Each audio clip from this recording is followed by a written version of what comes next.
Hello and welcome to Stress-Free Longevity. This is episode 14 and today I'm speaking with Dr. Allie Hare, a sleep doctor and current president of the British Sleep Society. We're focusing on some lesser well-known aspects of sleep health, including the surprising connection between our gut bacteria and sleep. Plus, why trying to optimise our sleep might actually be making it worse. Dr. Hare shares insights that challenge conventional sleep wisdom and offers refreshingly simple solutions. Let's jump right in.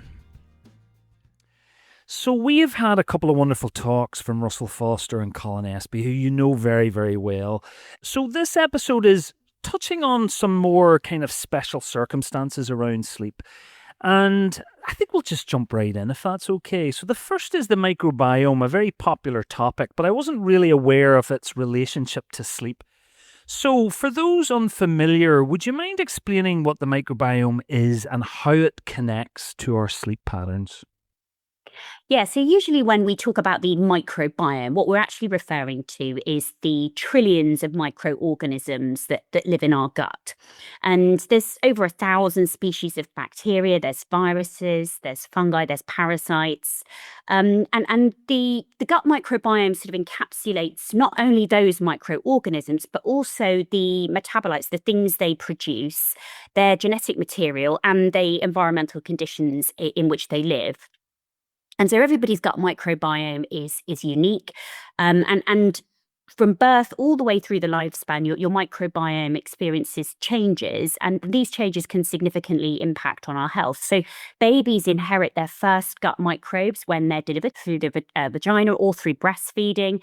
And then later, as we go through life, our diet, our lifestyle, things like chronic stress, the environment we live in, and of course, medicines like antibiotics can continually shape and change that microbiome.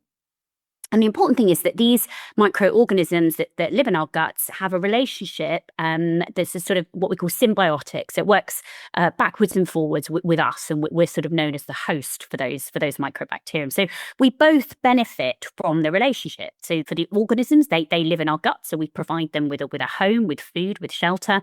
And similarly, then they provide an important service for our bodies. And the good microbes in our gut to keep sort of potentially harmful ones in check. And over the last few years, we've come to understand that this microbiome interacts in really important ways with different parts of our bodily systems and helps with different bodily functions. And in fact, some researchers have said it plays such an important role in our body that it's almost like an entire organ in and of itself. And we're still learning lots about what the gut microbiome does. And importantly, we've increasingly understood that it isn't just a digestive organ, it's an immune organ, so it has important roles in immune function.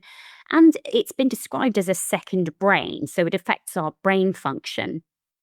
And again, this is in large part due to the sort of the regulatory role that the gut microbiome plays in human health. And so when that microbiome is disrupted, that can have important implications for things like gastrointestinal disorders, neurologic disorders, psychiatric disorders, and metabolic disorders.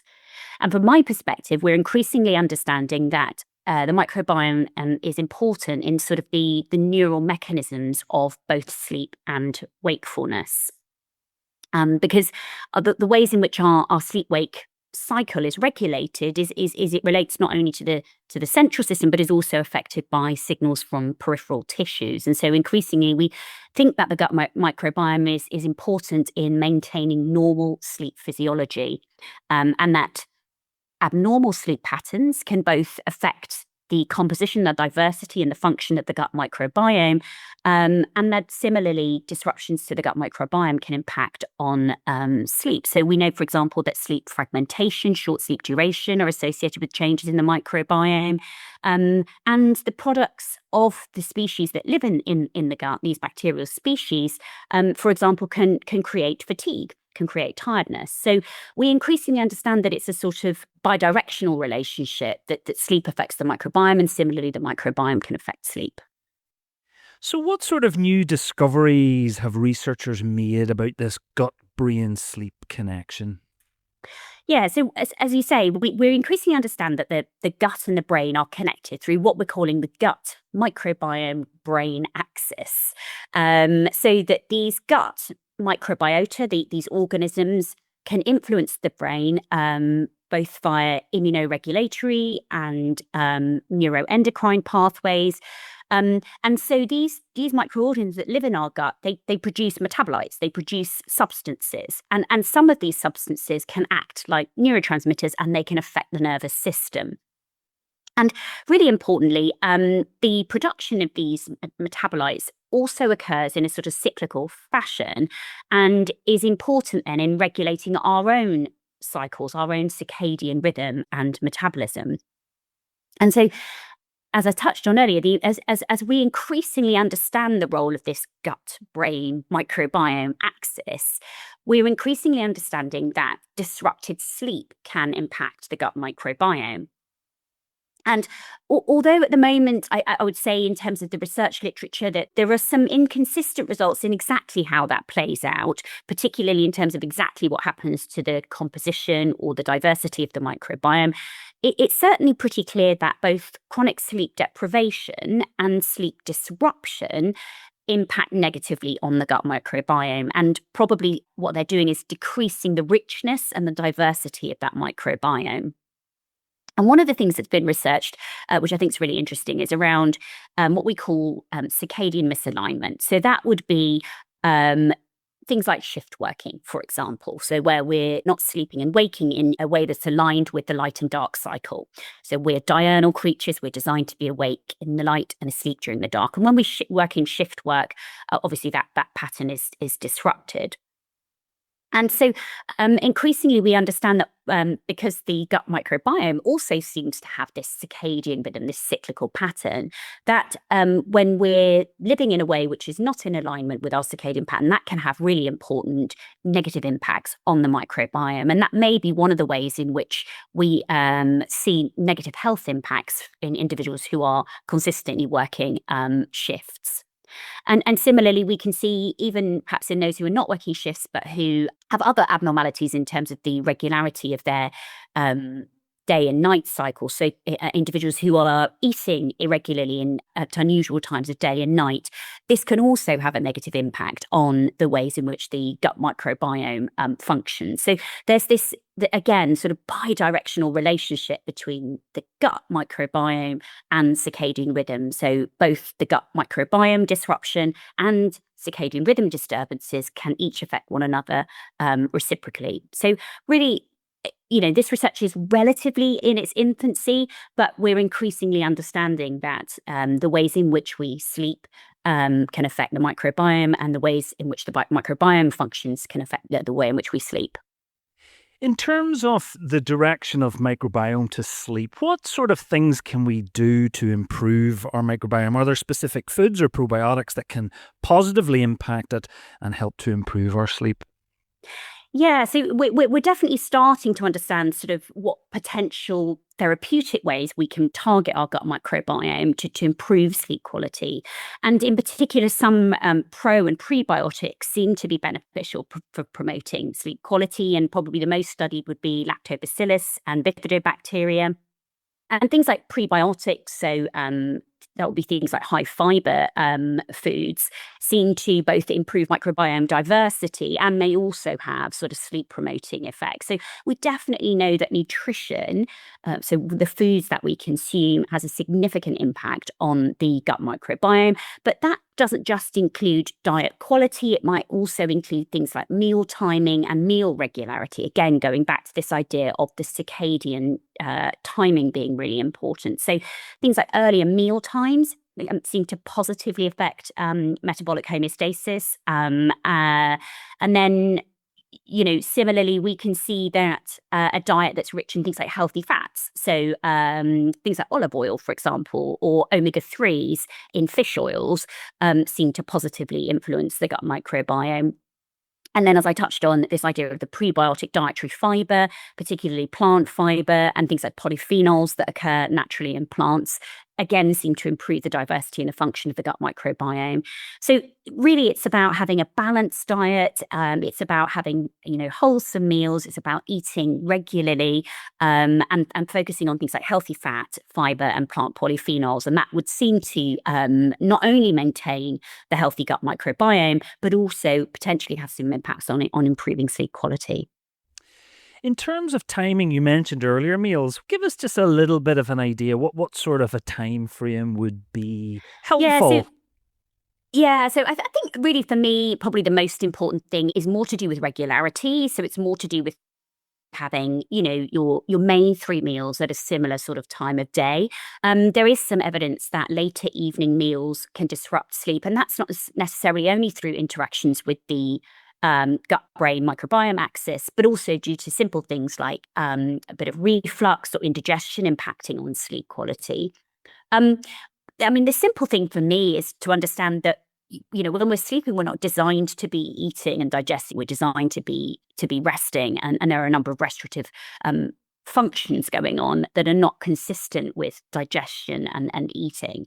So I think, although as you're probably aware, and you may well have discussed previously on the podcast, things like time restricted eating or intermittent fasting have certainly have sort of demonstrated good evidence in terms of other health and well-being functions. There's not been so much research around time restricted eating and impacts on sleep, and it's not something I necessarily personally promote to patients outside of those who want to use it for other health benefits. For me, what I usually talk about is a high fiber, healthy fat diet, with good quality protein, and then meals consumed at a regular time. And then I will also usually recommend avoiding heavy meals in the 2 hours or so before bedtime. In terms of positively influencing the microbiome with sleep itself, anything around sleep specifically, or is it just the standard good rules apply? Yeah, I guess when I try to think about ways in which you can positively influence your microbiome through sleep as opposed to the reverse, I guess I sort of think about four things really, and that would be timing, regularity, quality, and quantity. So I guess in relation to the first two, timing and regularity, as I mentioned, one of the ways in which sleep seems to impact on the microbiome is in relation to the circadian rhythms. So I think it's really important to have a fairly regular bed and wake time in order to reset the circadian clock and in order to support the cyclical nature of the function of the microbiome.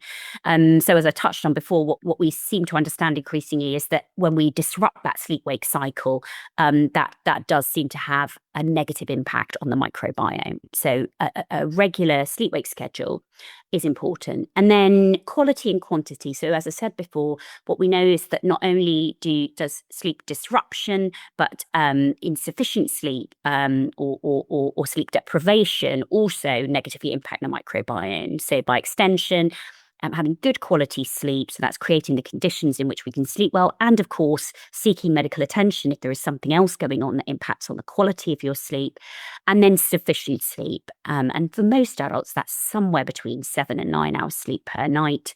But really, when people ask me how much sleep they need, I ask them to have a think about how much sleep they would need to wake up feeling refreshed and not be unduly fatigued during the daytime, and certainly not dropping off to sleep in an unwarranted fashion in the daytime. So I wouldn't ask people to focus on, this magical 8 hours. It's how much sleep is enough for you. And that would be, for most of us, somewhere between 7 and 9 hours per night. So I think those four aspects of sleep are important in terms of positively impacting on the microbiome. I sometimes see people reporting certain specific food types promoting sleep. Is there much science to support that, or is it just a broadly general good diet is helpful? Yeah, so I guess the one that got the most traction was the sort of tart cherry juice, bananas, and things. I guess what I would say is there's not great evidence for any particular one food promoting sleep. And so I would not personally adopt or recommend that strategy. There is far better evidence for a healthy diet, so a Mediterranean type diet, healthy fats, higher in protein, and certainly, for fiber from a prebiotic perspective. So I would recommend you focus on your overall diet and not, the consumption of a very expensive juice made from cherries harvested off the top of a mountain in somewhere exotic. The next topic is exercise and sleep. So let's just broadly start with, what is the relationship between exercise and sleep? Yeah, see, that's another really interesting one. And we're seeing increasing information, increasing evidence coming out suggesting that physical exercise might be a really promising non-pharmacologic approach to improving sleep and potentially even for managing sleep disorders. So what we seem to understand is that regular exercise increases total sleep time, increases sleep quality, and improves sleep architecture. So that would be the sort of the relative balance of, for example, REM and non-REM sleep. And we see that through things like regular exercise, and that would include things like short-term aerobic activity, resistance training, and even mind-body exercises like Pilates and yoga. All of these seem to effectively improve sleep quality. And that's including, as I said, in individuals who have sleep problems. So we've definitely seen that evidence in individuals with insomnia. And we're also seeing that evidence in individuals with things like sleep apnea. And actually, more recent evidence even suggests that these sorts of exercises might improve things like sleep-related movement disorders, so restless legs and limb movements in sleep. It's probably the case that actually the role of exercise in improving sleep and potentially in improving sleep disorders might be even more important than we currently understand. But we certainly need more studies so that we can understand a little better what sorts of exercise protocols might be particularly beneficial and how those might be tailored to particular sleep issues. But I suspect it would be the case that some form of regular exercise might be important alongside other established therapies, or might be even an alternative strategy if a sort of pharmacologic approach is limited for various reasons. But I think this is another interesting area that we're only really understanding it sort of at the tip of the iceberg, really, in terms of what role exercise might play in improving sleep. Do we understand yet the physiological mechanisms behind this?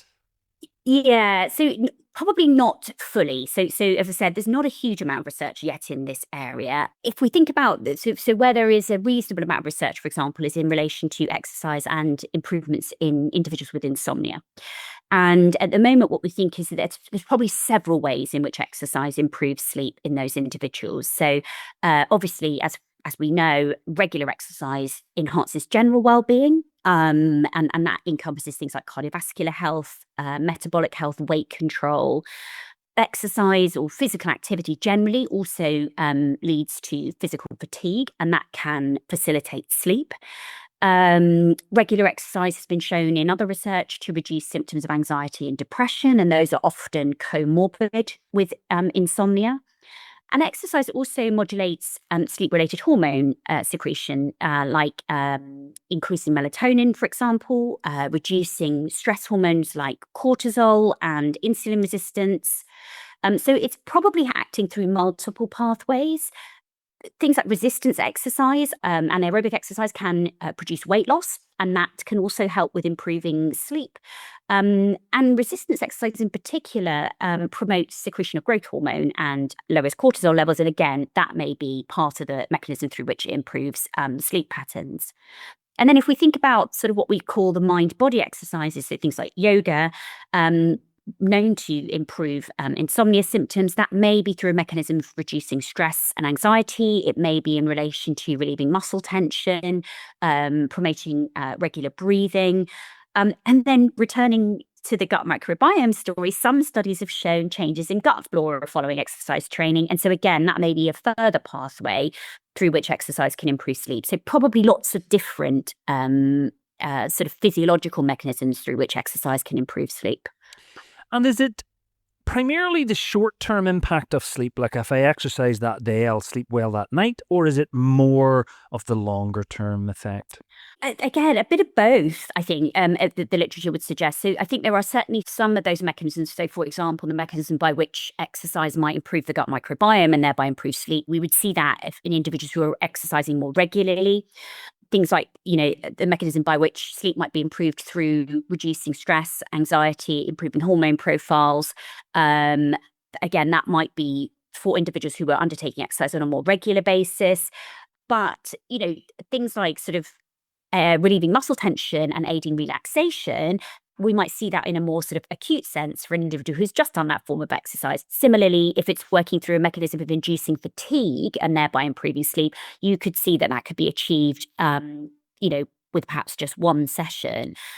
As I said at the start, the research really is in its infancy, and we're quite far away at the moment from understanding what sort of a protocol, I guess, you might need to use for an individual wanting to improve their sleep. And I suspect that will look different depending on what the aims of that sort of therapy or treatment might be. But I guess for me, one of the main takeaways, I think, for the literature as it stands at the moment is there are certainly benefits to be gained from exercise, and those benefits are probably more realized through regular exercise. Is there an optimal amount or timing of exercise to benefit sleep? Yeah. So again, I think we probably don't know the answer to that yet. But one of the interesting things I think, that we've historically told people is to avoid strenuous exercise just before sleep. And when I was having a think about that before our conversation today, I actually found a paper that was published this year in Nature Communications about strenuous exercise just before sleep, which I thought was really interesting because I've been saying this personally as a clinician for quite some time.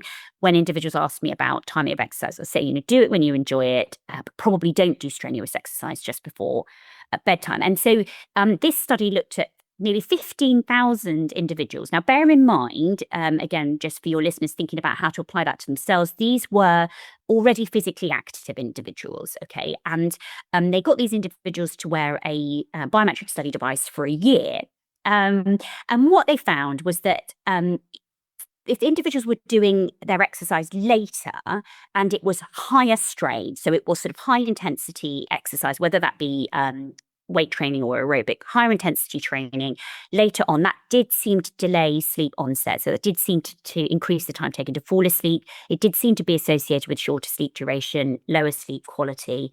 And when they looked at exercise taking place 4 or more hours before sleep, that didn't seem to be associated with any negative changes in sleep. So I think that bears out the advice that we've given for quite a long time, which I'm not really sure had a particularly good evidence base, but that does bear it out, which is that if you're doing particularly intense exercise, you're probably best to try and avoid doing that in the 4 hours before sleep. That's not the same as if you're doing yoga, tai chi, sort of these mind-body relaxation exercises, but you should probably avoid high-intensity exercise in the 4 hours before your intended sleep time.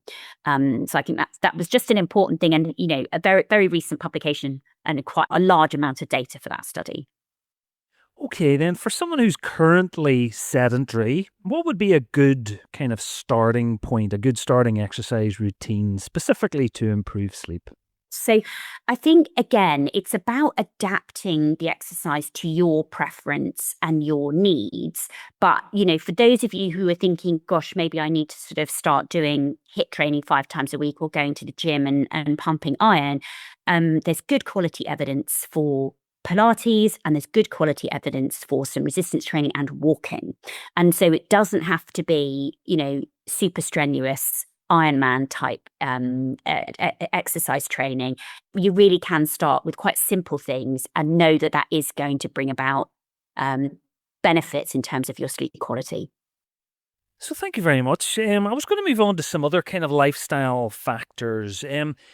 There's some that we know a lot about now, like blue light and caffeine, but beyond those, are there any other lesser known lifestyle factors that significantly impact sleep quality? Yeah, I mean, I think one of the ones that I find surprises people is how important it is to have a regular schedule. So when I see a clinic population, so that's people who come to see me because they've got real problems with their sleep, as opposed to people who might talk to me about wanting to improve their sleep, my clinic population of patients, one of the first questions I'll ask is sort of what time do you go to bed and what time do you get up? And, many of those patients will not be able to give me a time because it's so variable. And that sort of always sets off alarms for me around why somebody might be struggling with good quality sleep and with sufficient sleep. So, I think we all do understand that we have a circadian clock and, that sort of regulates our sleep and wake schedule. But maybe what people haven't quite understood is that our clocks are not set at exactly 24 hours. So for most of us, we run a little bit long. Some people will run a little bit short. But for that reason, we have to reset the clock on a regular basis so that we keep in sync with the clocks that we've invented, right? So, and really one of the most powerful ways of doing that is obviously light exposure. And so making sure that we get bright light in the earlier part of the day and have more dim light conditions pre-sleep. But it's also about our schedule. It's also about having a regular bed and wake time, and actually, also playing into that regularity of, for example, our meal times and what we consume at those meal times. So all of these things are what's known as Zeitgebers, which is German for time givers. So they tell our bodies, our brains, our guts.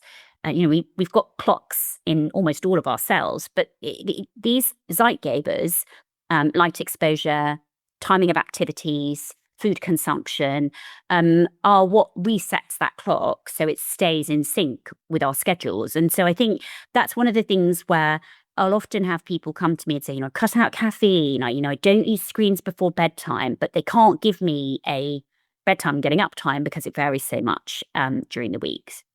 And then I guess the other thing that I again see a lot of, and maybe I'm seeing more of as time goes on, which I think is a lifestyle factor, and it certainly affects sleep, is sort of this perfectionism and the idea of trying to control everything about our lifestyles, and including sleep in that, which actually I think, for some individuals is having a negative impact on their sleep. So whilst we can do lots of things around our lifestyle that might involve a degree of control and perfectionism, and our diet, for example, is a really good example of that, we certainly can focus our time and energy on improving our diet, and that will certainly bring about health benefits for the majority of us. Clearly there is a subpopulation of individuals where an overfocus on diet can cause negative impacts. So, the term sort of orthorexia was coined for individuals who perhaps even become more perfectionist about their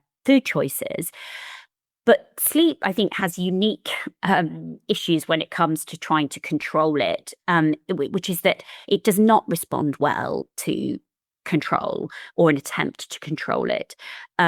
So we can certainly set up conditions in some of the ways that we've described around healthy, balanced diet, around exercise, and around an environment that's conducive to sleep in our bedrooms.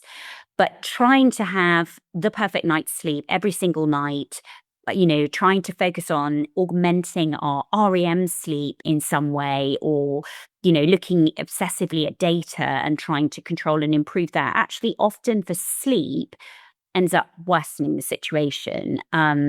So, I certainly am seeing more and more people now in my clinics who have, I think, got themselves really sort of tied up in knots around their sleep, didn't have a sleep problem, but by trying to optimize, in quotes, their sleep, have actually ended up worsening things for themselves and are now struggling with falling asleep and with maintaining sleep. And again, we, a paper coined the term orthosomnia for those individuals where, this overfocus on sleep has only brought about more problems with sleep than benefits. Which probably leads nicely into sleep technology. Is it ever helpful? Or do you think it's potentially adding another degree of obsession and overthinking? I think it really depends on the individual, and it really depends what you are hoping to do with the data that this tracker or whatever it is you're using provides. So I guess I would say several things about sleep tracking technology. The first thing is that currently consumer available devices don't necessarily demonstrate particularly high quality data when we compare it with the gold standard data that we would use as sleep clinicians, which would be polysomnography. So there's not a great correlation between the data that you will get from most commercially available consumer direct devices and polysomnography. So, I think that you need to have a healthy degree of skepticism about the data that you're being provided with. And it's probably more helpful to look at things like trends than it is to look at the individual data points that you're being provided with. So that's thing one. So healthy skepticism about the data quality. Thing two is, what are you going to do with that data? So if you are just, kind of thinking, I'm focusing on my health and well-being, I'm thinking about long-term health, I've looked at my diet, I've implemented some regular exercise, and I know sleep's important here. And so I'd like to get a little bit of initial data around what my sleep is currently like, and then maybe test out some ways in which things might be improved. You might be a person who would find the data provided by a tracker helpful. For me personally, though, I would say you're better off tracking how you feel. That is far more reliable. So, if you want to, for example, as we discussed earlier, you want to maybe implement some regular exercise, and one of the reasons you want to do that is because you think it might improve your sleep quality. You're probably better off doing some regular exercise and seeing how you feel in terms of your sleep. And that would be, are you falling asleep perhaps more promptly? Perhaps you're waking up a bit less during the night. And most importantly, you're waking up feeling more refreshed and well rested in the morning. And that's probably better and more useful data than what your tracker's telling you. And on the other hand, if you are an individual who risks sort of getting very focused on the minutiae of that data and trying to perfect every single element of that, whether that be timing, whether that be, how long you were asleep for, whether that be how much you were awake for during the night, or whether it's being able to tell you how much REM sleep you're getting, and you're going to get very, very focused on trying to, achieve a particular score. Some of these devices will give you an overall score for your sleep. Then probably tracking isn't for you, because I think if you're one of those people, you may well find that the obsessive need to control and improve that data actually ends up with you worsening your sleep quality. So, the best measure really, I would say, beyond coming to a sleep laboratory, and even that, actually we would always be at least as interested in your subjective experience of sleep as we are in the objective data that we obtain. But, the best measure really for most of us is, do you wake up feeling rested most mornings? Are you able to go about your day not feeling unduly fatigued? And I always use unduly because, look, lots of us burn the candle at both ends. Lots of us have lots and lots of things on our plates: work, family commitments, trying to fit in exercise and healthy eating and cooking, So, of course, we're going to come to the end of a working week and feel somewhat fatigued. But, I guess what I'm talking about is, do you feel that fatigue is excessive, bearing in mind all the things you've been achieving in that week? And if that's not the case, and if most mornings you're waking up feeling well rested, like you've had a good night's sleep, you don't need a tracker to give you more information, in my view.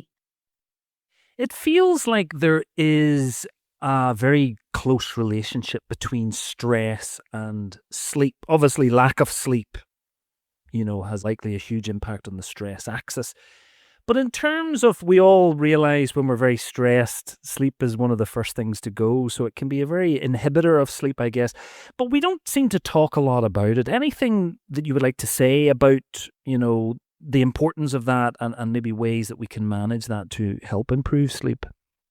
Certainly, there's a well-documented association between anxiety, depression, or, perhaps we can just call it poor or low mood and sleep. We'll all know that ourselves. So we all know that, what your emotion experience was in a particular day, whether that be stress, whether that be anxiety, whether that be sadness or upset or distress, that will influence your night's sleep. And similarly, as you say, a bad night's sleep can have an impact on how we feel on subsequent days in terms of our mood and our general sense of well-being. And there's a huge amount of literature on sleep and how it is implicated in the experience of mood disorders, stress, anxiety, depression, vulnerability to psychopathology, and overall poor psychologic functioning. And in particular, we know, for example, that insomnia is highly comorbid with depression and anxiety. It increases the risk of developing a mood disorder, and that insomnia can persist even when a mood disorder has been treated. But most of the literature so far has focused on depression and anxiety as sort of antecedents and consequences of sleep difficulties. And I think what's really interesting, and is, again, I guess there's less literature in this area, but it's a really interesting field, I think, is how positive affective states, so things like joy and happiness and positive mood and things like vigor, can contribute to sleep. And I think there's a really interesting area of research that's around sleep and happiness. Um, and so I sometimes, when people ask me this sort of thing, I'm generally a positive person myself. So I like to flip it around and talk about how positive affect, how positive mood states can really benefit sleep. Because I think what we've been talking about up until now is like, what can we do that's good that will improve sleep rather than what's bad that we've got to avoid. And so I think we know that as a positive attitude, positive well-being has loads of health protective impact. So it lowers cortisol output, it lowers cardiovascular stress responsivity, it improves things like antibody responses to vaccines, it reduces the risk of stroke, it reduces the risk of functional disability and mortality in older individuals. And so what we think about positive attitudes, positive affect, positive mood states, is that those can actually benefit your sleep. So probably through some of the effects I've just described, so a general improvement in overall health, probably also in terms of positive behaviors like getting enough sleep and having restful sleep. So, having a more regular sleep-wake schedule. So again, if we flip it on its head and think about when we're experiencing a negative mood state or stress or anxiety, often one of the first things to start going is our routine. We'll engage in behaviors that aren't particularly helpful for sleep, like we'll sort of try and get a bit of dopamine hit from our mobile phones and devices and social media, and we'll often stay on those until later. So you can see how these negative states, stress and anxiety, can lead us towards behaviors that are not conducive to good sleep. And when we're in a more positive mood, we might be undertaking more regular exercise, eating better, and going to bed at a more regular time, and not sort of seeking that dopamine hit from social media. We also think that when you sort of have a more positive affect, you probably are more able to deal with daily stresses and strains. You're less vulnerable to stress. And so actually there's plenty of evidence, and this evidence is consistent across socioeconomic classes, across health problems. So even in individuals with chronic health conditions, it seems to bring about positive impacts on sleep and fewer sleep problems, independent of age, health, sex, income, employment status, and all these other things. So I think for me, I think we all know, because we know that in our own lives, that stress, low mood, ill health impact negatively on our sleep. But I like to flip it round and talk about trying to engender a more positive affect. And I'm not suggesting that's a simple thing to do. But again, I think we can all think about things in our lives as individuals which engender a more positive affect. And often that'll be things like spending time with friends and family, for example. And so I think if we can think about it in that way, what things could you do in your life that would engender a more positive outlook, that would engender joy and happiness? For some of us, it's reading. For some of us, it's listening to music. I mean, music can have an enormous impact on mood and general sense of well-being. But for most of us, it's connection. And for most of us, it's a real world connection. And so I think actually, if we can focus on those sorts of things, I think that's often a more productive way of thinking about it, because there's nothing worse if you're already experiencing a huge amount of stress, you're finding it difficult to find ways to manage that, then to also understand that that's having negative impacts on your health and is probably going to make you sleep less well. There's nothing going to make you sleep less well than somebody telling you you're not going to sleep well because you're stressed, and you just get into this really sort of negative spiral. So I would prefer to think about ways in which we can engender joy and happiness, do those things, and know that isn't only going to make you feel brighter, but will also benefit your sleep as well. So I guess what I'm getting is sleep will probably come more naturally and better to people who are very relaxed, a little less anxious. And it's getting in the mood for sleep, isn't it? Do you have any tips for kind of winding down and preparing the body and the mind for sleep? Again, you've probably picked up, I try to keep these things simple because I think keeping it simple is really, really important when it comes to sleep. So for some people, it's enough just to kind of have a regular, you know, getting ready for bed routine. So it's as simple as, washing your face, brushing teeth and changing into the pajamas and maybe reading a chapter of a book or listening to a podcast like this one. So for some people, you don't need any more than that. For others, or perhaps for those individuals at particular times when there is more stress and they are finding it harder to switch off, I might suggest something a little bit more involved. So obviously the first thing is to have a break between, going 100 miles an hour with work, and often because now so many of us are working from home or we're doing at least some of our work from home, having that what we call the buffer zone between stopping the activities of the day and going to sleep. That's really important. And I think lots of us are sort of working right up until the last minute and then thinking, oh God, remember that sleep doctor told me I need somewhere between 7 and 9 hours of sleep. So that means I need to go to sleep right now. But having a buffer, a period of time, and it doesn't need to be much longer than 15 or 20 minutes where you do switch off from that, I think, it is important. Where things are more tricky, and even with a bit of a sort of getting ready for bed routine, dimming the lights, and having a buffer zone, where that is still not working. One of the sort of, I guess, science-backed ways of relaxing pre-sleep would be something called progressive muscle relaxation. And this is a strategy which, there's an element, I suppose, of mindfulness there. And there's certainly a lot of evidence for mindfulness-based strategies in terms of inducing relaxation, and increasingly in terms of being used as an adjuvant to treatment for insomnia, for example. So there's an element of mindfulness in this piece, although it's not formally recognized as a mindfulness activity. But essentially, it's very straightforward. All you're doing is progressively tensing and then relaxing the muscles. And you tend to start at the feet and you go in a very structured fashion all the way through the body, all the way through the muscles, right up to the top of the head. And what you're achieving with that is, first of all, a physical relaxation. So all of us will have that experience when we're stressed about, not realizing our shoulders are up around our earlobes, and you don't notice you're doing it until you forcibly lower your shoulders. So you're achieving a physical relaxation in muscle tension and release of muscle tension, but you're also mindfully bringing your focus and your concentration to your body rather than thinking about all the things you need to do the following day or all the things you didn't do today. So I really like that. And I think the other strategy I'll often recommend if things like that aren't working, and particularly the thing that's stopping you sleeping is list making and a busy mind.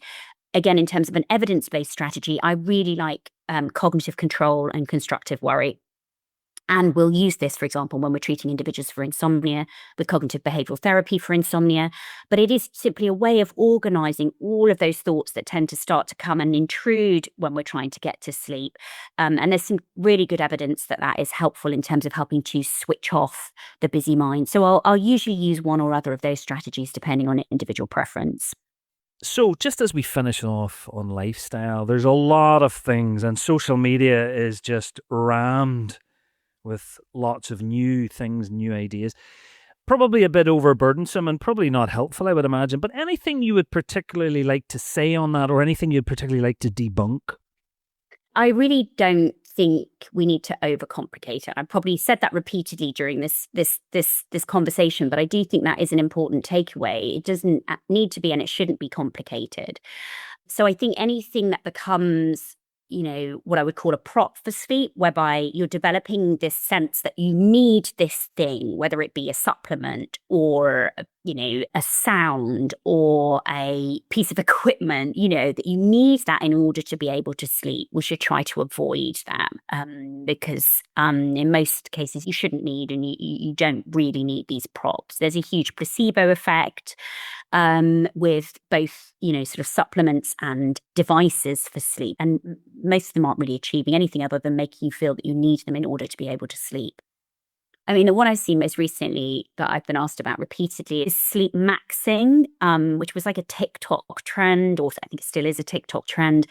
And it's just horrendous, the complexity of these bits of equipment that people are suggesting that you should utilize or place on your face and body in order to be able to optimize or, in quotes, max your sleep is just ridiculous. There's no evidence behind the majority of it. And I think it just overcomplicates sleep, and potentially, through all the ways I've described earlier on, only is likely to lead to problems when, for example, you forget to put on your nasal strip, or you run out of your magnesium supplement, or whatever it is, and suddenly you can't, one of your 25 steps is not available to you. You don't need 25 steps and 13 bits of equipment and 5 supplements in order to be able to sleep well. Okay, so the next topic is more women's health. Are the sleep needs the same or different between men and women? Yeah, there are definitely gender-based differences in sleep. And again, very much depends on whether you're looking at subjective or objective measurements of sleep. Women, for example, tend to maintain slow wave sleep longer than men when you look at objective assessments of sleep, but subjectively will more often experience difficulties falling asleep, and more often experience waking during the night. Men are more likely to report daytime sleepiness than women. Overall, women tend to report poorer sleep quality than men, but by contrast, a number of studies have shown that objectively, men have shorter and more fragmented sleep, particularly in older age. So, and I would say these gender differences tend to start to be seen around adolescence. So we don't tend to see much in the way of sex differences or certainly not consistently for infants and children. There's some studies have shown that parents suggest that frequent nighttime wakenings, bedtime resistance, daytime tiredness are maybe more disproportionately experienced in preschool boys. But certainly from puberty onwards, women and girls tend to report more in the way of insomnia symptoms than men and boys. And that seems to persist. So, perceived poor sleep, reports of poor sleep are 1.5 to 2 times higher in adolescent and adult women. And that continues. So middle-aged and elderly women also report more in the way of difficulties falling asleep, maintaining sleep, and more in the ways of early morning wakening. Women are also more susceptible to having impairments during the day. If they've had a bad night of sleep, they report more in the way of daytime tiredness, while men, as I said, report more in the way of daytime sleepiness. Women tend to report more use of sleep-related medicines than men. And certainly in terms of objective measurements, there are sex differences on polysomnography and on activity monitoring as well. Women have lower stage 1 and 2 sleep. And again, as I said, more in the way of slow wave sleep. So yes, sex differences probably throughout the lifespan. There are clearly then times in a woman's life where sleep is naturally for many even more disrupted, thinking pregnancy, newborns, menstruation, menopause. Do we understand the biological mechanisms? And what would you say about those times in a woman's life, and what could potentially be done during those times to facilitate better sleep? In relation to sort of hormone changes throughout the lifespan of women, there's most research around menopause now.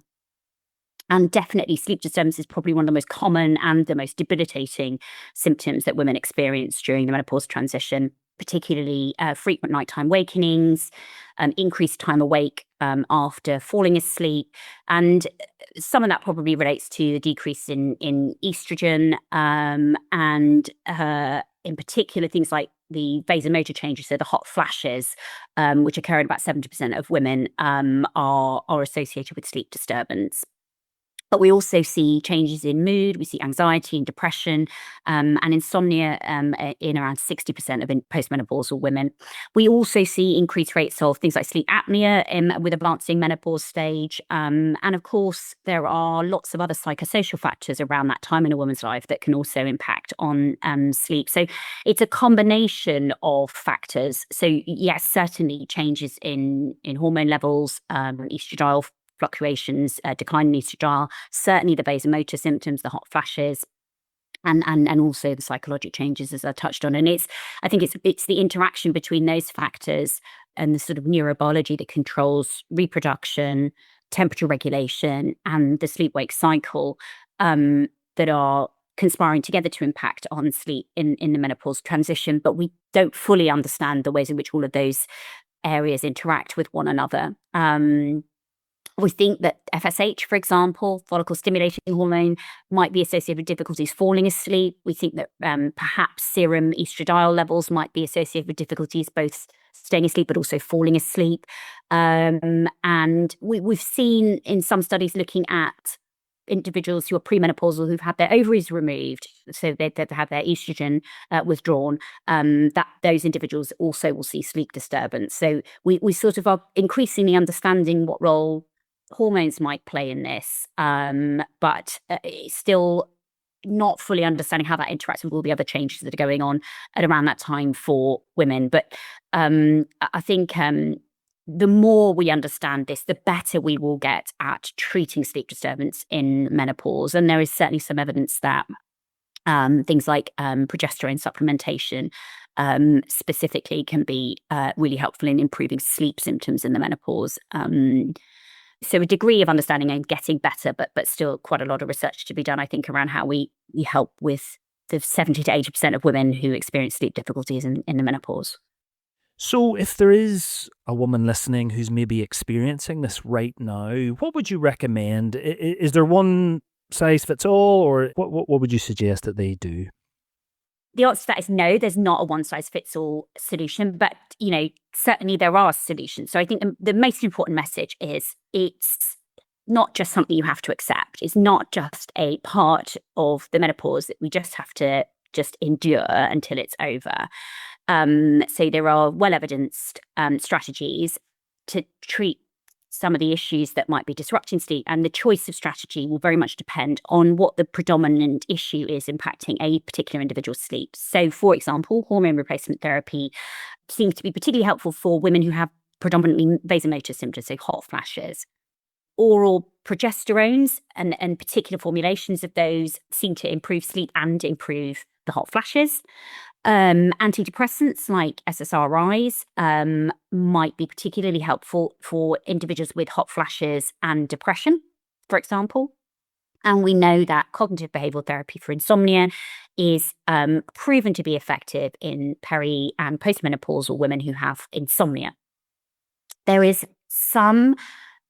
somewhat low quality, but there is some evidence for dietary supplementation. So again, probiotics and omega-3s, which seem to be helpful in managing menopausal symptoms, including sleep disturbance. And that might be particularly helpful if, for whatever reason, a woman isn't able to use HRT. But, as I said, it doesn't mean they're not effective, but the quality of the evidence around those supplements at the moment is not particularly good, but, it's certainly an option. So I think it really is about, first of all, understanding that you don't just have to tolerate it. It's super common, but it doesn't have to be something you have to go through as a menopausal woman. So seek medical attention and try to have a conversation about what it is that's disrupting your sleep so that the most appropriate strategy for you as an individual can be selected. I would imagine one of the most disruptive times in a parent's life, but more specifically for women, is around pregnancy and when the baby is born. And I have my own memories of that, but my wife suffered more than I did. Any advice for parents and particularly mothers of newborns? It's a very disruptive time for sleep. What would you say to them? It's a hugely disruptive time for sleep, and I remember it well myself. So I think particularly for the newborn period, I mean, the important thing is to understand that, infants and babies don't have a circadian rhythm. They're not born with, a diurnal rhythm like we have. They're not capable of sleeping in the ways that adults sleep. And I think the reason why that's important is because there's all sorts of advice out there about how to get baby to sleep in a fashion which is more conducive to you getting some sleep as mum or dad. And the reality is it just takes time and there's no trick to it. And it's not that some women are better at it and others less good, and some have read all the books and others haven't. It's just a normal part of development. The infants do not have a circadian rhythm. I think that's an important thing because I think lots of women sort of somehow feel that they're to blame for the fact that baby isn't sleeping through the night by whatever, sort of arbitrary target has been set by somebody in their immediate peer group. That's a normal part of development. You're not doing anything wrong. So that's thing one. Thing two is, and I know it gets really irritating because lots of people say sleep when baby sleeps, but you definitely should be prioritizing rest when you can. So I think what, again, a lot of parents do, both women and men, is when baby's sleeping is, they'll sort of do lots of things, chores around the house, tidying up, prepping, other things. You've often got another child that you also have to do things for, and I'm not suggesting that those things don't need to be done, but you should be prioritizing rest, not a perfect home, and trying to achieve all these other things at the same time. It's a really exhausting period. You inevitably will be sleep deprived, and so rest when you can, that's really important. And the corollary of that is accept help and ask for help to facilitate you prioritizing rest. So again, I think lots of us find it difficult to ask for help. Lots of us find it difficult to acknowledge that we're struggling, but it is universal. So accept and ask for help. And then, try to eat well if you can, and remember to drink fluids, because, being poorly nourished, hungry, and dehydrated is only going to make you feel worse. And then the final thing I would say, because I remember somebody said it to me and it's really important, this too shall pass. Okay, so your child will sleep. They will sleep in their own time. Yes, there are some things that you can do around sort of helping to entrain a circadian rhythm, but this too shall pass. They will start to sleep more and more. But it is a tough time and you're not doing anything wrong. Let people help you. So just before we finish, I wanted to touch on sleep disorders. So those pathological conditions like sleep apnea, restless legs, that can impact sleep. But it's not always easy to identify them. And I wanted to just ask you, how would you recognize that you have a sleep disorder? What are the kind of some of the signs, and when should you seek help? So in terms of intrinsic sleep disorders like sleep apnea or limb movements in sleep, so restless legs and periodic limb movements, if you are consistently obtaining a sufficient quantity of sleep, yet you are still waking up feeling unrefreshed and you are excessively fatigued or tired in the daytime, or sleepy indeed for some people, and you've done the sensible things. So, you're going to bed at a regular time, you're getting up at a roughly regular time, you're not consuming excessive alcohol and caffeine, and yet your sleep is still not satisfying. That may suggest there is something intrinsically impacting on the quality of the sleep that you're getting. And that might well be, as you say, an intrinsic sleep disorder. If that coexists with family members and friends saying that you snore very loudly, maybe they've even heard you pause your breathing in sleep, or you're waking up gasping. Sometimes it's experiences dreaming that you're drowning, so you can't get your breath somehow. For me, that would certainly raise a concern of possible sleep apnea, and I want that person to be seen and to be referred for a sleep study. If you've got those issues, again, where your sleep is not refreshing, you're excessively fatigued or sleepy in the daytime, and that coincides with some restless legs. So that's the feeling that your legs are uncomfortable. You need to move them, stretch them, or rub them to temporarily relieve that. In those individuals, I might suspect limb movements in sleep, known as periodic limb movement disorder. Again, you need a sleep study, and that will help us make a diagnosis, and then there's effective treatment for that. As a sort of separate issue, obviously, insomnia is very common, and the diagnosis of insomnia is for individuals who are doing all the things we've just talked about, but still finding on a regular basis they can't fall asleep within a reasonable time frame, or they're awake for prolonged periods in the night. It's difficult to return to sleep, or waking up far too early in the morning and not being able to fall asleep. And that's impacting on how you feel in the daytime. Those would be insomnia symptoms and consistent with insomnia disorder. And again, there is effective treatment for that. So you should seek medical attention for that. So those are the sorts of things that for me, when I'm talking to patients in the clinic, they're the sorts of questions I'm asking in order to determine for myself what might be the cause of the sleep complaint. snoring can be quite disruptive, and presuming we're not suspicious that it is sleep apnea, presuming you're getting enough sleep, you're feeling rested, are there any things that you can do or shouldn't do to improve snoring? So yeah, you're absolutely right. It is hugely disruptive. And often people are really embarrassed by it as well. And it can cause a lot of problems in relationships. As you say, it's very disruptive to bed partners. So I don't think it should be ignored. And I don't think you should be afraid to seek help with it or embarrassed. There are some simple things that you can do. So obviously, many people, one of the reasons their snoring will get worse potentially is because they gained weight, particularly in the neck area, and that will make it more likely that you will snore. So if you're able to focus on weight loss, that will often bring about improvements in the snoring, and it can become significantly less problematic if weight is part of the issue. If you're somebody that, alongside the snoring, also has problems with chronic sort of runny nose, sinusitis, so we call that rhinosinusitis, or perhaps you've had a nasal injury previously, or you've got polyps. So again, that will be often demonstrated by a constantly running nose. Then it might be that it's appropriate for you to see an ear, nose, and throat doctor and have a look to see if there's any obstruction in the nasal passages, which is making it more likely for you to snore, which might mean that removing those polyps, for example, straightening up the deviated septum might also improve the snoring. I touched on previously, obviously, if that's associated with sleep disturbance and daytime sleeping, it's obviously super important you have a sleep study. But I think there are those other things that you can do, and sometimes even things like relieving nasal obstruction with sprays. So you can actually even speak to pharmacists about that. So they're very well trained and able to advise on relieving things like rhinosinusitis, and that can often help, again, with opening up the nasal passages and improving snoring. So it's a big problem, and one that people shouldn't feel embarrassed about seeking help for. I've heard some people use some physical implements to try and improve, like mouth taping or nasal strips. Is there any evidence behind that? What would be your thoughts on that?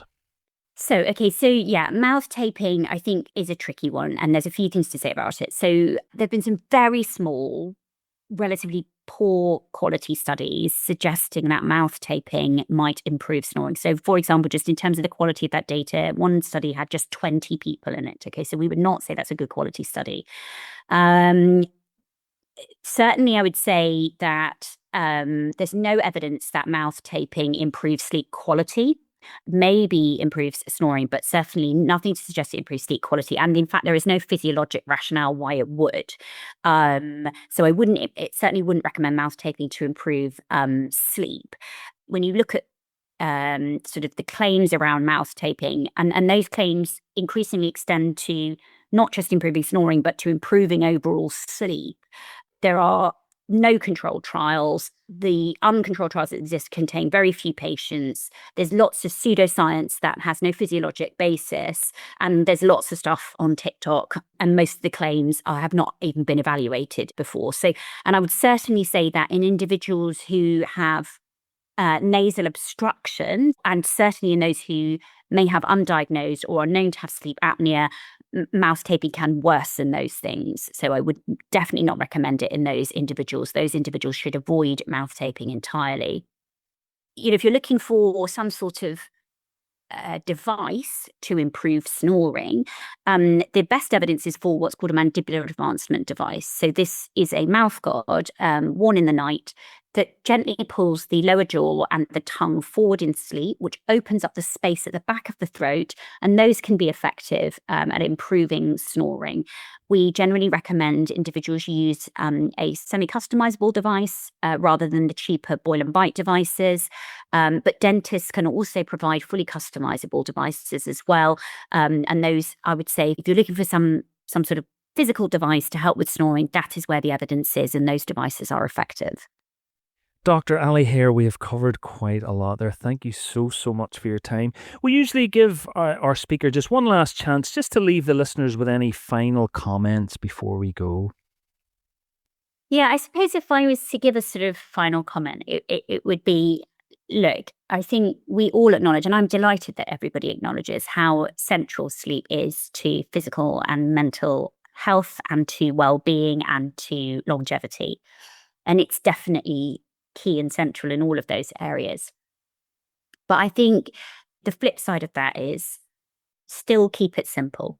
So I'm delighted that, people like your listeners are interested in strategies to improve their sleep quality, and that their aim with that is to improve their well-being and longevity. But I would say that, in order to achieve that, it is about keeping things simple. So, yes, a healthy diet, but there's no special trick to that. It's the same principles as your listeners would have heard on others talking about the microbiome and Mediterranean diets and whole foods and avoiding ultra-processed foods. So that's fairly simple. It's not, it's not specific to sleep. Exercise, as I've said to you, it's really about what do you enjoy doing and what are you going to do fairly regularly. Just do that. Again, it's no more complicated than that. We've talked about sort of disorders of sleep, and I include in that, for example, the menopause transition. And I think what I like your listeners to take away around that is, please seek help. It's not normal to be struggling with your sleep, even in the context of the menopause. So if you're doing all the things we've talked about, you're being sensible about things, and your sleep is still not satisfying to you, you don't have to accept that. And I'd rather you didn't accept that. And, you should see a clinician about that. Be wary of all TikTok trends. And I guess if there was one real takeaway, is just keep it simple. Focus on a healthy diet, a degree of exercise. And as I said, the final thing for me is find joy in your life. Focus on that and do a bit more of that. And all of those things combined should help you sleep better and live longer. Wonderful life tips in general. Dr. Allie Hare, thank you so much for joining me today. Thank you for having me. So huge thanks again to Dr. Allie Hare for that interview. I think my key take-home messages are, number one, stop obsessing over sleep tracking data. For some, this obsession can cause the very problem they're trying to solve. Trust how you feel over what your device may tell you. Number two, your gut bacteria actually contribute to good sleep. Keep them happy with Mediterranean style eating, regular meal times, and avoid large meals at least a couple of hours before bedtime. Number three, minimizing life stress is super important for great sleep and health, but also focus on bringing more joy to your life. Happy people naturally do things that improve sleep, while stressed people end up doom scrolling until midnight. Number four, simple consistency beats complex routines. Have a regular bedtime and getting up time, enjoy regular exercise, and have a buffer zone of relaxation as you wind down to sleep. Plus, you can pretty much ignore all TikTok sleep trends. Number five, unfortunately, women have some unique sleep challenges at different stages of life, including menopause and new motherhood. These are common and will often pass, and effective therapies do exist. Don't forget, you can access lots more content on my social media channels. All of the information can be found at stressfreelongevity.com. Until next time, take care.